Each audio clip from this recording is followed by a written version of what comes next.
खुलुमबाय लोगोफोर नोंथांमोनखौ बे आंनि बिटिआर इम्पो स्टुडियो इउटिउब चेनेलाव आङो बरायना लादों।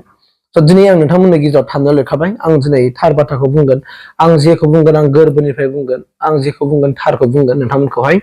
मानोना दिनै इलेक्सन खाथियाव फैनाय लोगो लोगो जोंनि गेजेराव गोबां माखासे जाथाय जानाय नुयो लोगोफोर।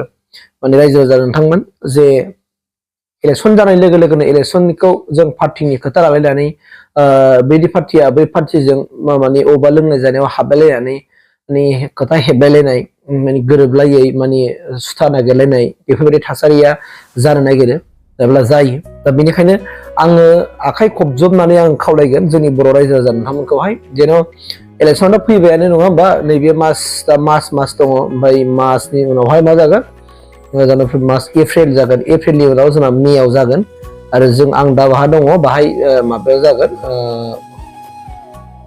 एप्रिल मासावनो जागोन।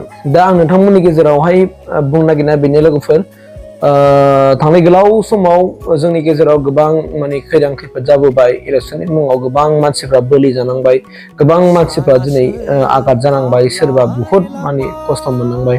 दा बेनिखायनो आङो नोंथांमोन बयखौबो आङो स्पेसियेलि आङो रायजो राजाफोरखौ खावलायगोन। मानोना पाब्लिक गामि ओनसोलावसो जायो जाथाया, ओंखायनो बे लिडारफ्रा जाया।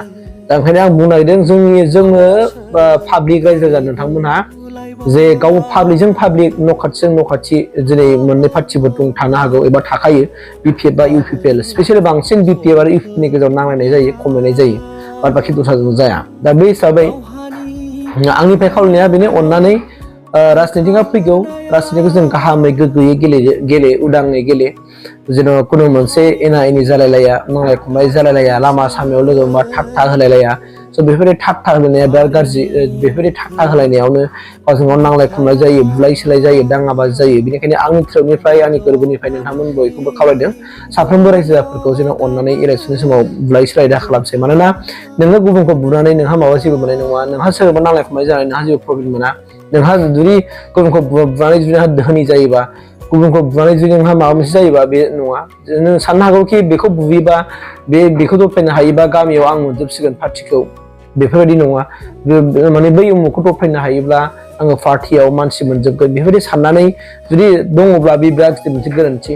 मानोना दिनै रायजो राजाफ्रा बुजिनो हाबाय, गासैबो रायजो राजाफ्रा दिनै थारा बबे नंखाया बबे, राजनितिक दैदेनगिरिफ्रा राजनितिकनि खाथियाव मा बाथ्रा बुङो बेखौ मोजाङैनो हमनो हाखागौ। दा बेनिखायनो दिनै जोंनि गेजेरावहाय बेफोरखौ लानानै नांलाय खमलाय जानांगौ दरकार गैया। जोंहा दा गाव गावनि गथ' गथायफोरखौ फेदेरनाय फोलावनाय, मानसि खालामनाय, बिसोरखौ साफा साफा सुबुं समाव खालामनायनिसो जोंहा दा दायथ' लानांगौ।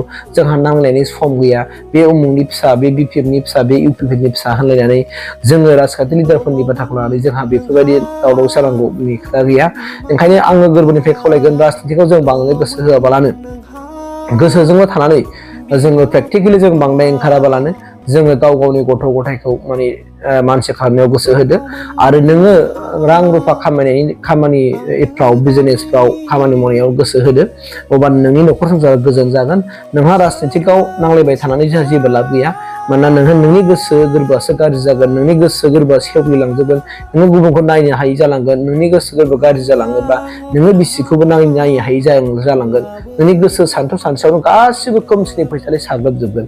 दा बेनिखायनो आंनिफ्राय खावलायनाया बेनो गोरलै खावलायदों अननानै जे जोंनि बर' रायजो राजा नोंथांमोनहा अननानै एबारनि इलेक्सन समावबो आरो फिन नांलाय खमलाय बुलाय सोलाय दाजासै। अननानै जेन' एना एनि दाजासै, बिदा फंबायजों दा गावसालायथारसै।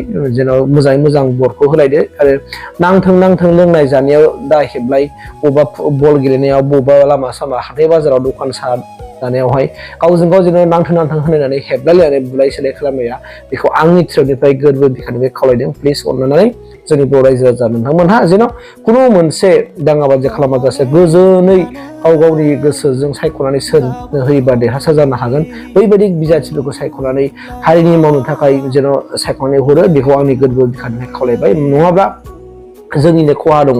जुदि गुबुना देरहालाङोबा जोंहा बिराद मोनसे गिनांगौ आरो साननांगौ दङ। दा बेनिखायनो आंनि गोरबो बिखानिफ्राय खावलायदों अननानै जेन' जोंनि गेजेराव एबा जोंनि बर' रायजो राजा नोंथांमोनहा आइ आफा नोंथांमोनहा जेन' गामि ओनसोलाव थायो हिसाबै जेराव दावराव दावसि जालाया लोंनानै जानानै हेबलायलाया हिनजावफ्राबो हिनजावफोर नांलाय खमलाय जाया हौवाफ्राबो हौवाफोर नांलाय खमलाय जाया हिनजावफ्रा हौवाफोरजों जालाया हौवाफ्रा हिनजावफोरजों जालायलाया दावराव दावसि जालायलाया बांद्राय बेफोरबायदिया जोंनि गेजेराव बिराद जायो लोंनाय जानायाव हाबलायलायनानै हेबला हेब्लि जानानै बुलाय सोलाय जालायो जोङो बेफोरबायदि थासारिया फिन आरो जाया बेखौ आंनिफ्राय आखाइ खबजना खावलायबाय प्लिज